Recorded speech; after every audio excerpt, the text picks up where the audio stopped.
Madame, c'est une zone militaire réservée. Éloignez-vous du véhicule. Elle glissa dessous la camionnette, la sueur perlante sur son front, les bras maculés de graisse, juste en train de réparer un tuyau.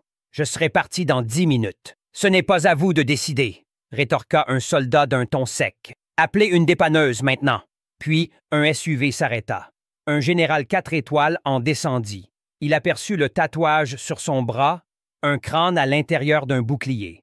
Il se figea, puis salua. À cet instant, tous ceux autour d'elle réalisèrent qu'il venait de menacer une légende. Bienvenue dans Grateful Stories, où des récits de compassion et de bonté sont racontés. Découvrons ce qui s'est vraiment passé. L'autoroute à 2 voies traversait le cœur de la Caroline du Nord comme une cicatrice fanée. Les pins de chaque côté oscillaient doucement dans le vent, et le soleil de fin d'été scintillait sur le pare-brise fissuré d'une camionnette usée par le temps.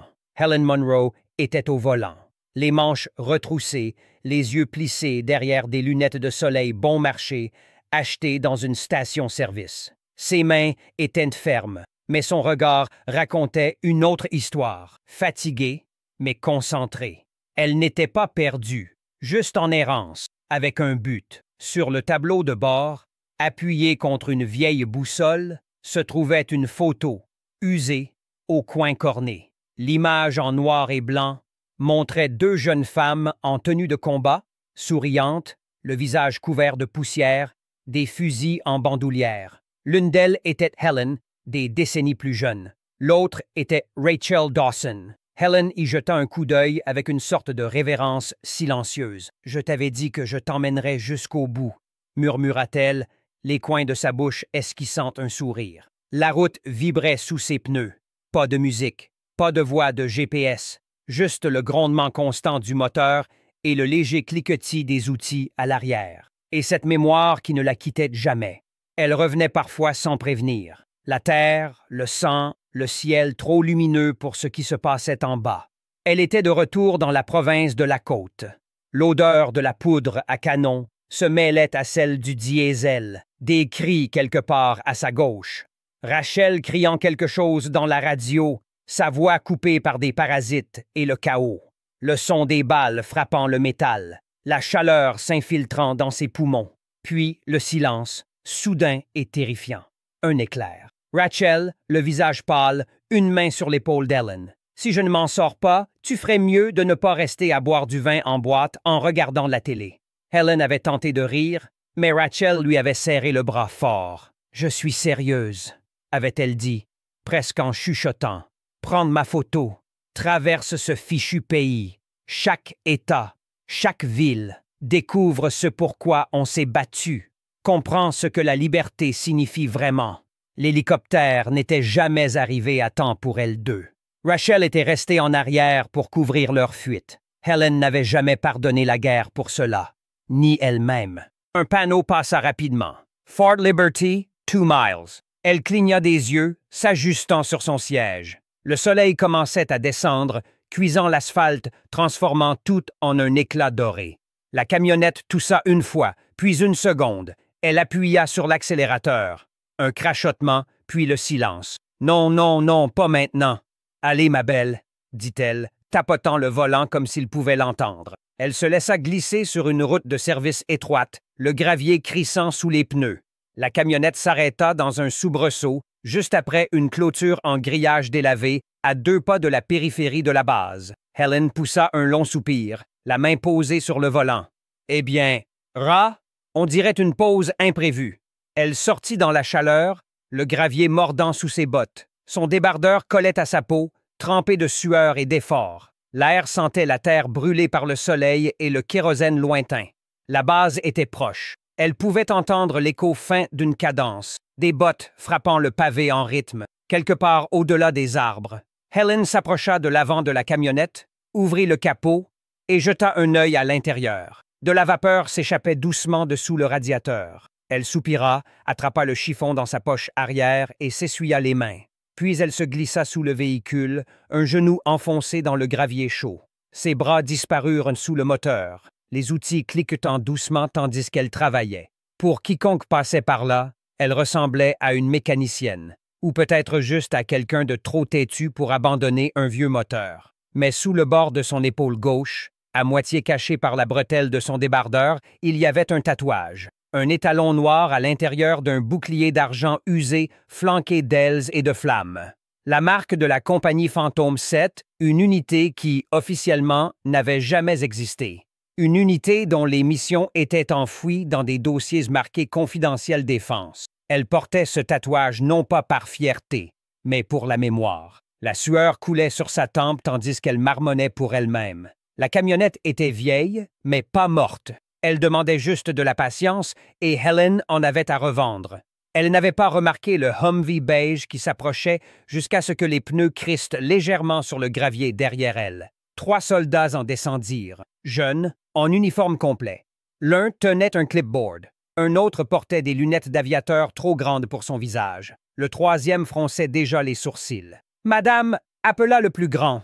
C'est une zone réservée. Vous ne pouvez pas stationner ici. » Helen ne répondit pas tout de suite. Elle continua de travailler, tournant une clé à douille avec précaution. Le boulon céda enfin. Elle le posa, puis glissa dessous la camionnette, s'essuyant les mains sur son jean. Ses cheveux étaient coincés sous une casquette délavée. Son expression calme mais ferme. « Je n'ai pas stationné, dit-elle. Je suis en panne. » Le soldat au clipboard insista. « C'est une propriété fédérale. Pas à l'intérieur de la clôture, » répondit Helen. « Peu importe. Vous devez appeler une dépanneuse. Déplacez-la maintenant. Je la répare, dit-elle simplement. On ne peut pas autoriser ça. Vous êtes trop près du périmètre. Un autre soldat fit un signe vers la radio. Je peux appeler la sécurité de la base si besoin. Helen inclina la tête, ses yeux se plissant légèrement. Je ne gêne personne. Je serai parti dans 15 minutes. Ce n'est pas comme ça que ça fonctionne, madame. Il n'y avait pas de cris, pas d'insultes. Juste ce professionnalisme froid qui pique plus que les hurlements. Helen s'avança vers sa camionnette. Elle n'allait pas discuter. Pas ici. Pas avec des gamins en uniforme. Mais un autre bruit interrompit la scène. Des pneus crissant fort sur le gravier. Un SUV noir s'arrêta silencieusement. Des plaques militaires. Des vitres teintées. Il s'immobilisa à côté du Humvee. Les soldats se redressèrent instantanément. La portière arrière s'ouvrit et un homme grand en sortit. Des cheveux gris aux tempes, des étoiles sur son col. Le général Marcus Hayward. Il balaya la scène du regard avec des yeux aguerris. « Y a-t-il un problème ici? » demanda-t-il posément. Le soldat au clipboard se mit au garde-à-vous. « Non, monsieur. Juste une intrusion au périmètre. » Le regard du général Hayward se posa sur la camionnette, puis sur Helen, et se figea. Ses yeux se verrouillèrent sur son épaule, sur le tatouage. Sa respiration se bloqua un instant. Pendant une seconde, la scène entière devint silencieuse. Puis, avec le poids des souvenirs dans chaque mouvement, il leva la main droite à sa tempe et salua, un geste net, précis. Les jeunes soldats le regardèrent, incrédules. Helen resta immobile, stupéfaite un instant, puis hocha lentement la tête en retour. Le général s'avança. « Madame, dit-il doucement, êtes-vous de la Fantôme 7? » Helen haussa un sourcil. « Je l'étais, » répondit-elle. « Monroe, » dit-il, les yeux brillants de reconnaissance. « Helen Monroe. » Elle le fixa longuement. « Vous étiez à la base Kestrel, » dit-elle. « N'est-ce pas? » Il hocha la tête. « Je me souviens de vous.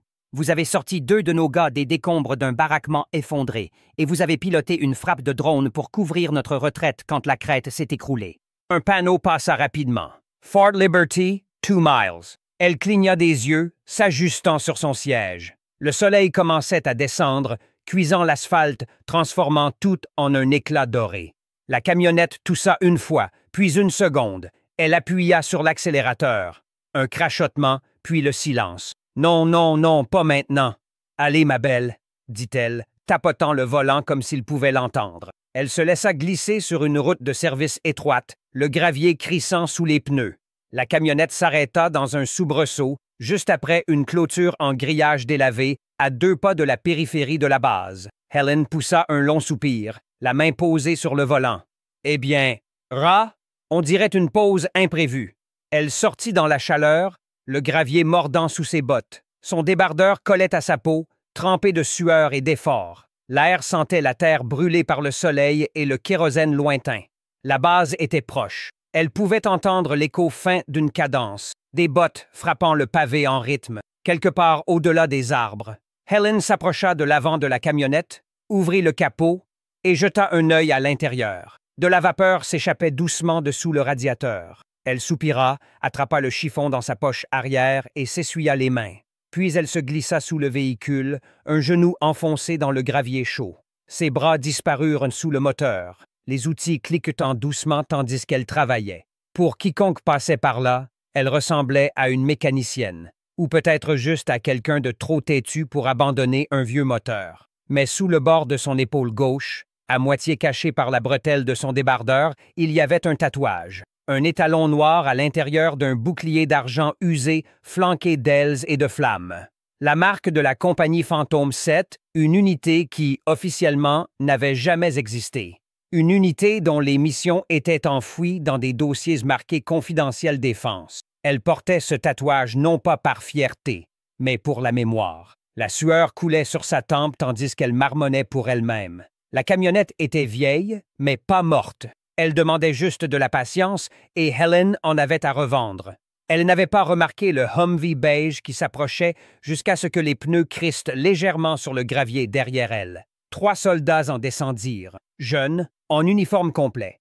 L'un tenait un clipboard. Un autre portait des lunettes d'aviateur trop grandes pour son visage. Le troisième fronçait déjà les sourcils. « Madame, appela le plus grand. C'est une zone réservée. Vous ne pouvez pas stationner ici. » Helen ne répondit pas tout de suite. Elle continua de travailler, tournant une clé à douille avec précaution. Le boulon céda enfin. Elle le posa, puis glissa dessous la camionnette, s'essuyant les mains sur son jean. Ses cheveux étaient coincés sous une casquette délavée. Son expression calme mais ferme. « Je n'ai pas stationné, dit-elle. Je suis en panne. » Le soldat au clipboard insista. « C'est une propriété fédérale. Pas à l'intérieur de la clôture. » répondit Helen. Aucun des deux ne sourit. Ils n'en avaient pas besoin.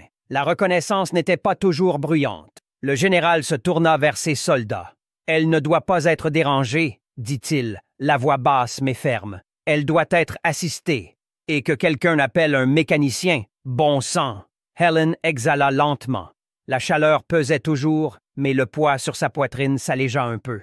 Elle jeta un coup d'œil à la photo sur le tableau de bord. Les yeux de Rachel souriaient toujours, comme ils l'avaient toujours fait. « On dirait qu'on a choisi la bonne route aujourd'hui, » murmura-t-elle. La base se dressait juste au-delà des arbres, mais quelque chose de plus profond s'ouvrait maintenant. Pas seulement une porte, mais un retour dans un monde qu'elle pensait fermé à jamais. Et cette fois, il l'accueillait chez elle. Le bloc moteur était encore chaud. Helen y avait maintenant les 2 mains plongées, les manches retroussées au-dessus des coudes, la graisse étalée sur ses poignets. Elle marmonnait à nouveau, mi-juron, mi-encouragement. La clé glissa une fois et heurta le collecteur avec un clang.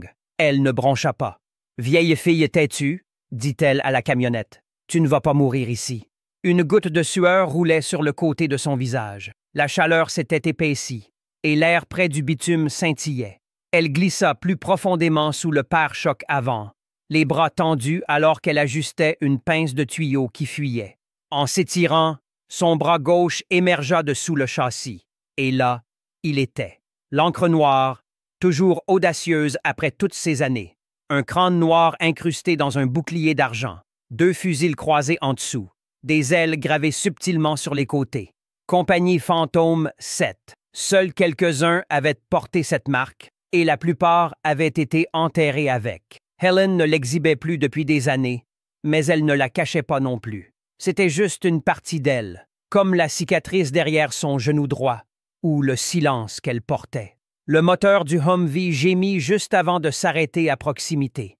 Elle entendit des portières s'ouvrir, des bottes crisser sur le gravier, puis des voix. « Hé, vous n'avez pas le droit d'être ici. » Helen exhala bruyamment, mais ne s'arrêta pas. « On a dit que vous ne pouvez pas être ici, madame. » Toujours sous la camionnette, elle répondit calmement. « Je n'essaie pas de l'être. Je répare juste la camionnette. »« C'est une zone réservée, » lança une autre voix d'un ton sec. « Vous ne pouvez pas vous arrêter ici.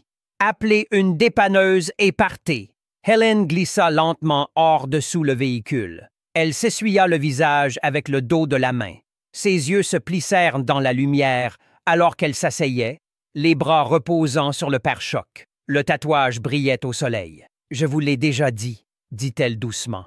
Je la répare. Ensuite, je partirai. » Le plus grand des 3 soldats s'avança. Son casque était légèrement trop grand. Sa mâchoire trop crispée pour quelqu'un habitué à commander. « Nous vous donnons un ordre légal. C'est le périmètre extérieur de Fort Liberty. Vous ne pouvez pas. » Il s'arrêta, les yeux fixés sur son épaule. Il plissa les yeux, confus, puis s'approcha un peu plus. Les 2 autres suivirent son regard. « C'est... » murmura l'un d'eux. « Attends, ne me dis pas que c'est vrai. » Aucun ne savait quoi dire ensuite. Il semblait jeune, peut-être 22 ans tout au plus, et il fixait un morceau d'histoire qu'il ne reconnaissait pas, mais qu'il savait, d'instinct, qu'il devait respecter. Helen les regarda, sans méchanceté. « Je n'essaie pas de causer des problèmes, dit-elle. Je tiens juste une promesse. » Avant que quiconque puisse répondre, des pneus crissèrent à nouveau, plus lentement, plus lourdement. Le SUV noir s'arrêta sans un bruit. Quand la portière s'ouvrit, l'air lui-même sembla s'arrêter. Le général Marcus Hayward en sortit. Il était habillé simplement, sans cérémonie, sans garde, juste le poids de décennies dans sa posture. Il balaya la scène du regard. 3 jeunes soldats raides. Une femme âgée en débardeur, à moitié couverte de graisse moteur. Puis, il le vit. Ce tatouage. Il s'immobilisa à mi-pas. Ses lèvres s'entr'ouvrirent légèrement, juste une seconde. Puis sa mâchoire se serra et, lentement, délibérément, il leva la main droite à sa tempe. Un salut parfait, net, silencieux. Les soldats se raidirent, jetant des regards entre lui et Helen, incertains de savoir qui ils devaient imiter. Helen cligna des yeux. Puis, lentement, elle se leva. Son dos était droit, mais ses mouvements posés. Elle s'essuya les paumes sur son jean et croisa son regard. « Vous le reconnaissez ?»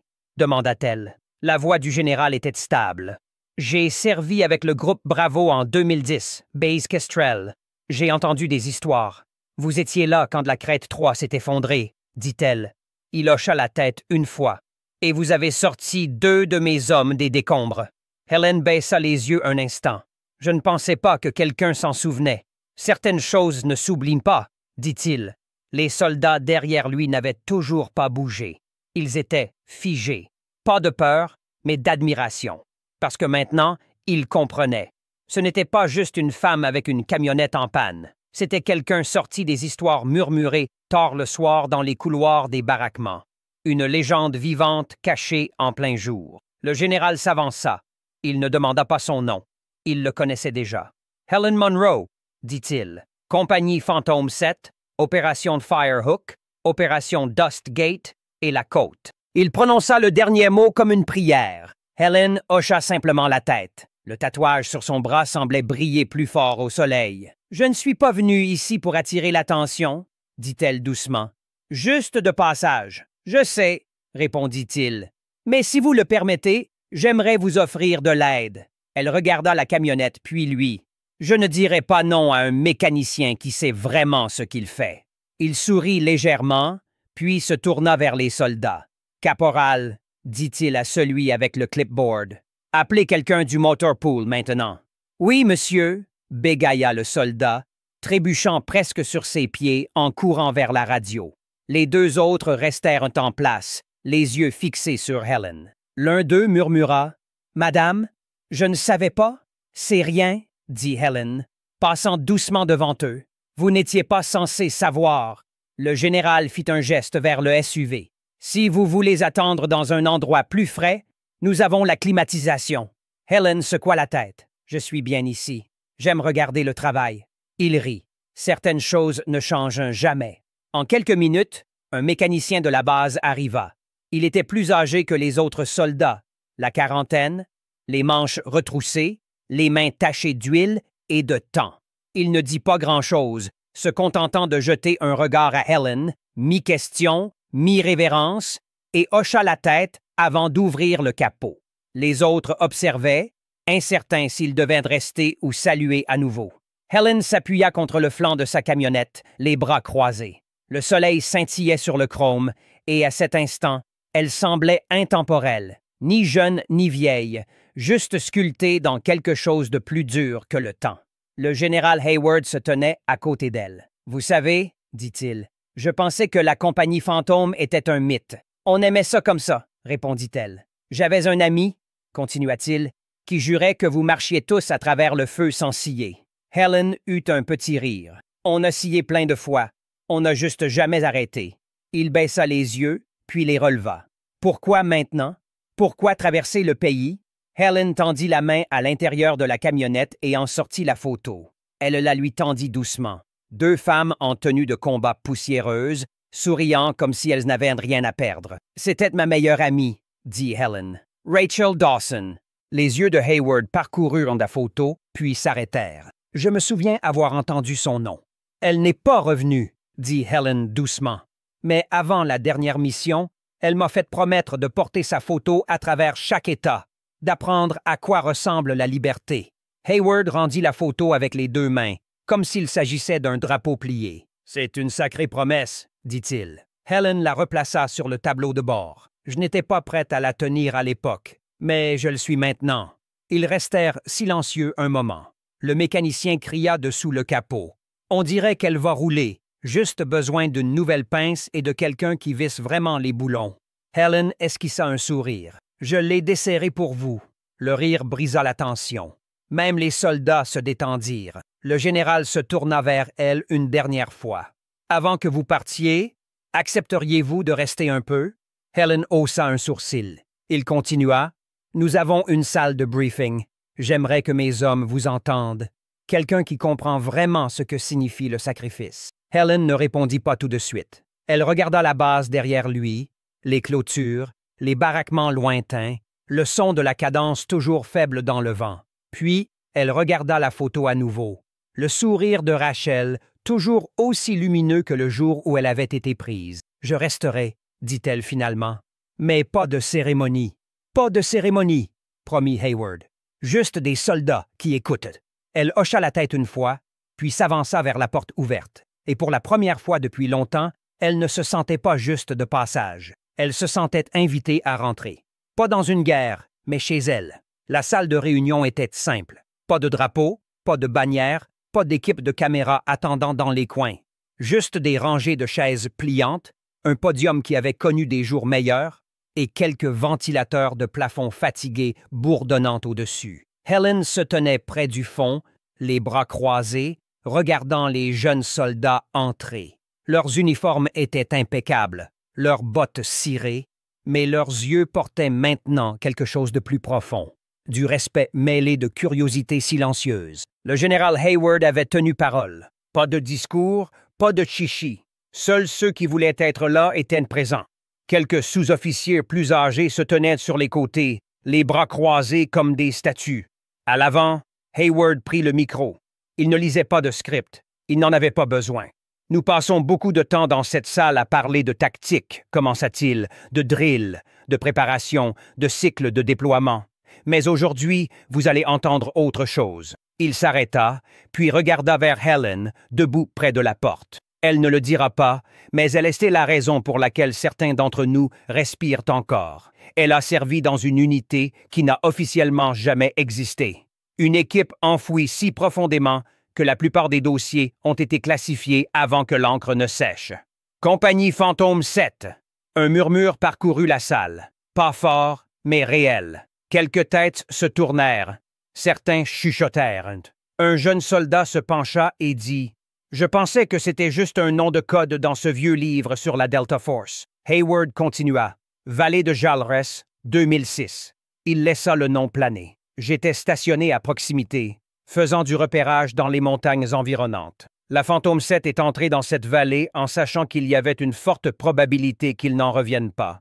Ils n'ont pas juste extrait des informations. Ils n'ont pas juste perturbé les lignes ennemies. Ils ont sauvé 32 soldats américains pris dans une embuscade coordonnée. Un sergent contre le mur baissa la tête, les poings serrés. Ils étaient en infériorité numérique, dépassés en puissance de feu, coupés de tout. Et pourtant, ils ont tenu. Helen s'avança lentement, les yeux baissés.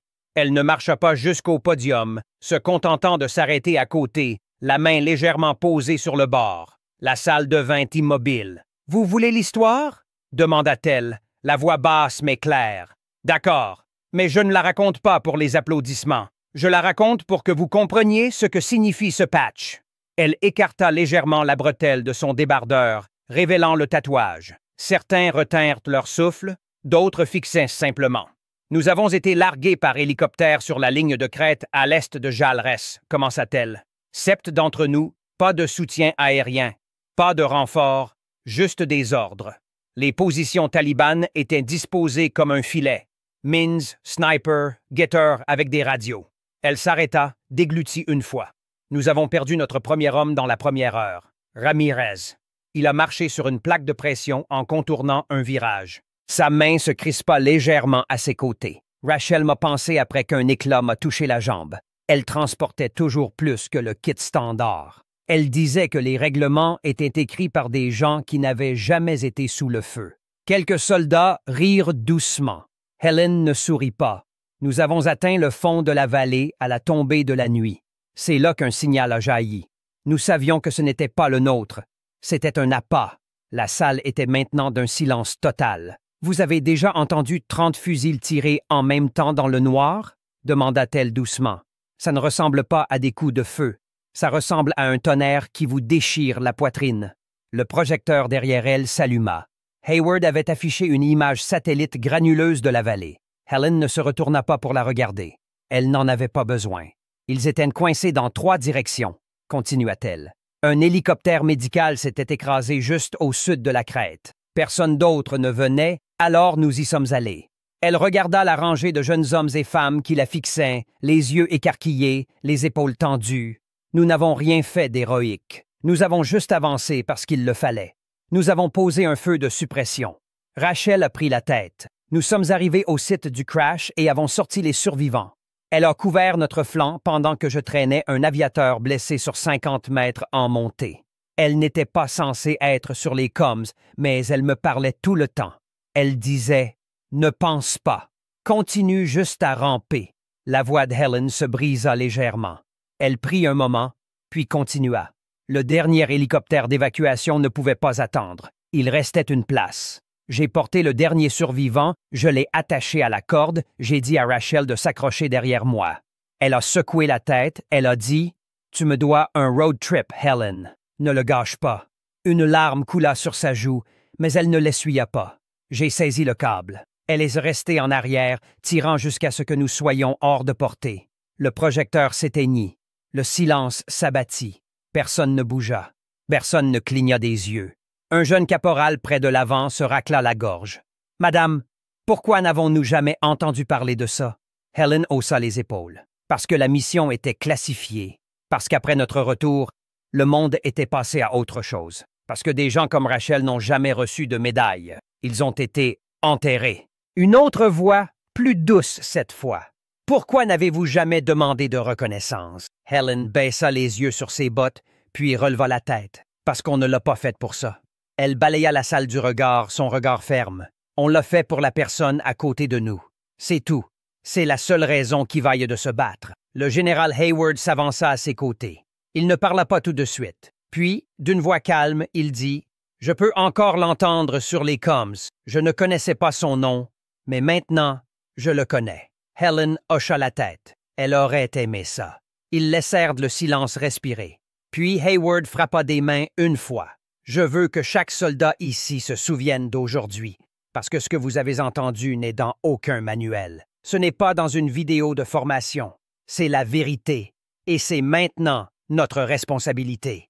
Il se tourna vers Helen. Et si elle le permet, nous aimerions qu'elle revienne, pour parler encore, pour s'entraîner avec nous, pour nous rappeler à quoi ressemble le courage. Helen ne répondit pas tout de suite, mais le regard dans ses yeux disait qu'elle ne refusait pas. Dehors, le ciel commençait à changer, le soleil plongeant derrière les cimes des arbres, une douce lumière dorée se répandant sur la cour. Alors que les soldats sortaient, certains s'arrêtèrent pour serrer la main de Helen. D'autres se contentèrent de hocher la tête, mais un par un, ils partirent en emportant quelque chose d'invisible, quelque chose de plus lourd que leur équipement et bien plus précieux.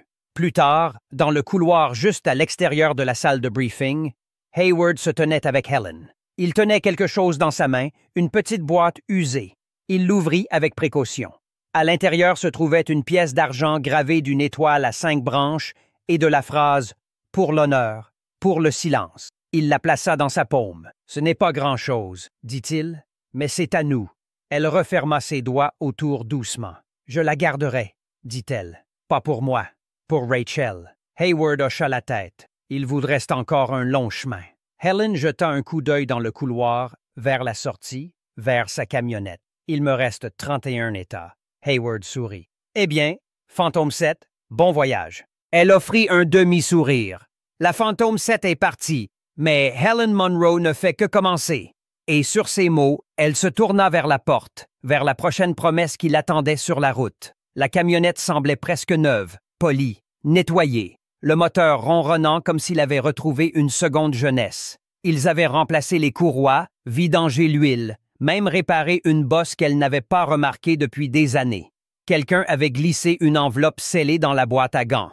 À l'intérieur, une carte marquée d'arrêt de carburant, de musée militaire et de route panoramique. En bas, une note manuscrite. « Vous n'êtes pas seul sur cette route. Continuez.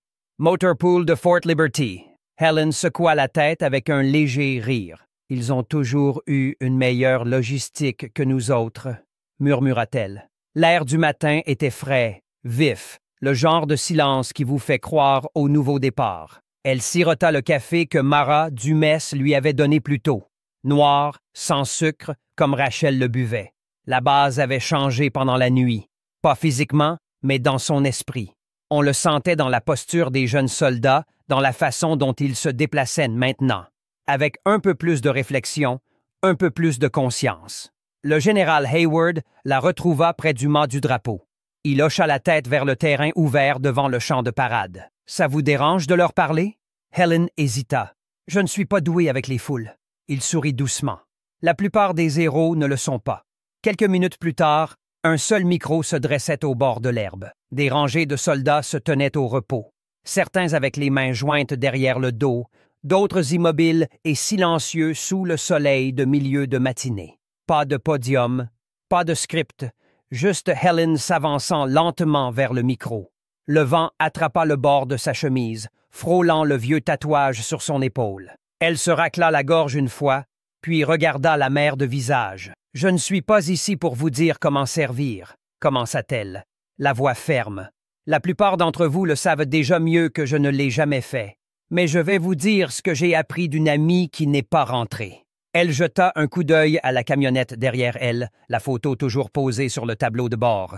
Elle disait que la liberté n'est pas dans les grands discours ou les parades. Elle est dans les petites choses, dans l'espace entre le chaos et le calme, dans les secondes que quelqu'un vous donne en prenant une balle à votre place. Le champ était silencieux. Même les oiseaux semblaient faire une pause. « La liberté, dit Helen, c'est quand quelqu'un se tient entre vous et le danger et dit « Pars, je m'en occupe. » Ce n'est pas dans les manuels, ce n'est pas dans les cérémonies, c'est dans le sacrifice. Sa voix se brisa, mais elle ne recula pas. C'est dans des gens comme Rachel Dawson. Elle m'a donné le reste de ma vie. Alors, je la passe à essayer de comprendre ce que ça signifie vraiment. Elle recula du micro. N'attendit pas les applaudissements. N'en avait pas besoin. Mais les soldats n'applaudiront pas. Ils se levèrent, tous jusqu'au dernier, du plus jeune soldat au sergent buriné au fond. Ils se tenaient droit, les bottes fermes sur le sol, et saluèrent dans un silence révérencieux complet. Helen ne salua pas en retour. Elle posa simplement sa main sur son cœur et hocha la tête. Cela suffisait. Plus tard ce jour-là, alors que le soleil commençait à descendre derrière les arbres, elle prépara la camionnette. Le général Hayward l'accompagna jusqu'à la grille. « Vous êtes sûr de ne pas vouloir rester un peu plus longtemps? » demanda-t-il. Helen sourit. « Si je reste trop longtemps, je pourrais oublier comment conduire en manuel. » Il rit, puis redevint sérieux. « Vous avez changé quelque chose ici. » Elle regarda la route devant elle. « Peut-être, mais je pense qu'ils ont aussi changé quelque chose en moi. » Elle grimpa sur le siège conducteur. Le moteur démarra facilement maintenant. La photo de Rachel se tenait toujours au garde-à-vous sur le tableau de bord. Elle la tapota une fois avec 2 doigts. « Toujours avec moi, » murmura-t-elle. À la grille de sortie, un seul jeune soldat montait la garde, le casque légèrement incliné, le visage rougi par les exercices matinaux. Alors qu'Helen passait, il leva la main, non pas dans un salut standard, mais dans le signe de la compagnie fantôme. 2 doigts à la tempe, puis tapé sur le cœur. La respiration d'Helen se bloqua. Elle le rendit lentement, fermement. Et juste comme ça, elle était de retour sur l'autoroute. Les bornes kilométriques défilaient comme des échos doux.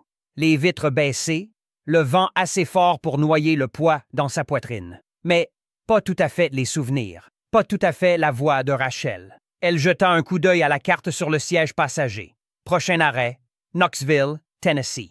Elle ne savait pas ce qu'elle y trouverait, mais c'était le but. Ce n'était pas une mission, c'était une promesse qu'elle comptait tenir. La nuit tomba lentement, s'étendant sur le ciel comme une vieille couverture. Les étoiles s'allumèrent. La route devant disparaissait dans un tunnel d'arbres. Elle alluma les phares et baissa davantage sa vitre. La brise était fraîche maintenant, apaisante. Dans le rétroviseur, Fort Liberty s'effaça dans l'obscurité, mais quelque chose resta avec elle. Le salut, le silence, la façon dont ces jeunes soldats avaient écouté. Et pour une fois, elle se sentit comprise, non pas mise sur un piédestal, non pas ignorée, juste vue. Une voix douce dans son esprit murmura « Comment, Hélène, comment ?» Elle sourit, les yeux piquants.